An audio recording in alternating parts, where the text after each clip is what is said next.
Money power in Indian elections. Bharat दुनिया का सबसे बड़ा लोकतंत्र है, लेकिन इस लोकतंत्र की सबसे बड़ी चुनौती है पैसे की ताकत। कहा जाता है, भारत में चुनाव विचारधारा से नहीं बल्कि धनबल से लड़े और जीते जाते हैं।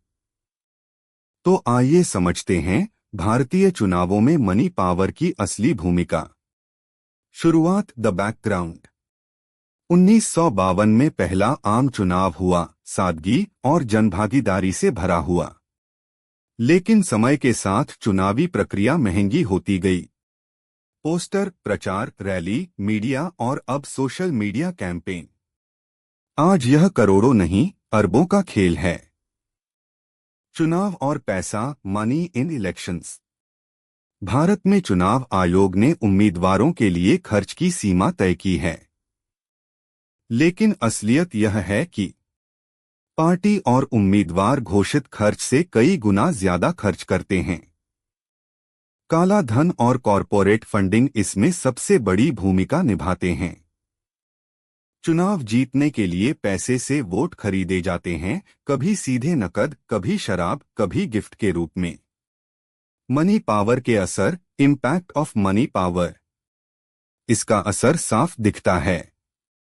एक असमान अवसर, अनइक्वल अपॉर्चुनिटी।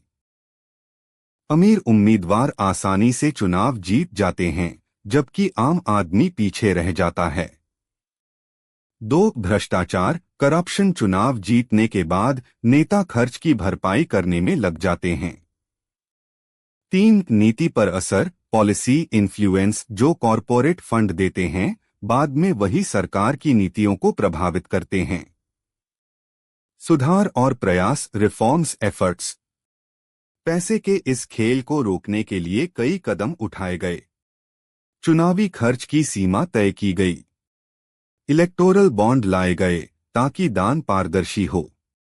सुप्रीम कोर्ट और चुनाव आयोग ने मतदाताओं को रिश्वत देने पर रोक लगाने के आदेश दिए।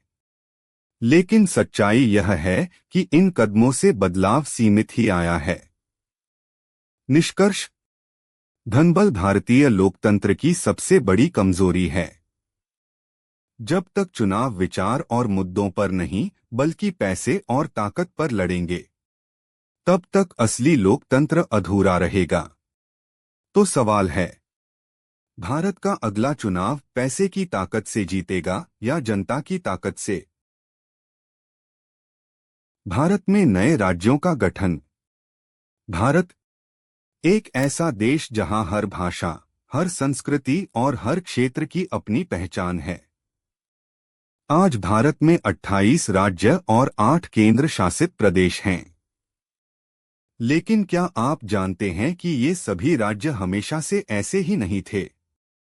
भारत में नए राज्यों का गठन हुआ है जनता की मांग, आंदोलन और प्रशासनिक जरूरतों के आधार पर। आजादी के बाद भारत में बड़ी चुनौती थी सैकड़ों रियासतों को एकजुट करना। 1956 में स्टेट्स रीऑर्गेनाइजेशन एक्ट लाया गया, जिसके तहत राज्यों का गठन भाषा और प्रशासनिक सुविधा के आधार पर किया गया। इसी से बना आंध्र प्रदेश, महाराष्ट्र, गुजरात, केरल और कई अन्य राज्य। समय के साथ नई मांगें उठीं। लोगों ने कहा, हमें अलग राज्य चाहिए ताकि हमारी संस्कृति, हमारी भाषा और हमारा विकास सुरक्षित हो। साल 2000 में बने झारखंड, छत्तीसगढ़ और उत्तराखंड। 2014 में लंबे संघर्ष के बाद बना तेलंगाना। नए राज्यों की मांग ज्यादातर इसलिए उठी क्योंकि जनता को लगा कि बड़े राज्यों में उनका इलाका उपेक्षित हो रहा है। उनके संसाधनों का सही उपयोग नहीं हो रहा और वे अपनी पहचान को खोते जा रहे हैं। भारत के संविधान के अनुसार संसद को यह अधिकार है कि वह किसी भी क्षेत्र को अलग राज्य घोषित कर सकती है।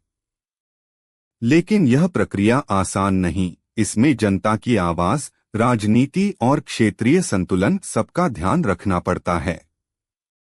भारत में नए राज्यों का गठन लोकतंत्र की सबसे बड़ी पहचान है कि जब जनता अपनी बात पर डटी रहती है तो देश उसकी मांग सुनता है।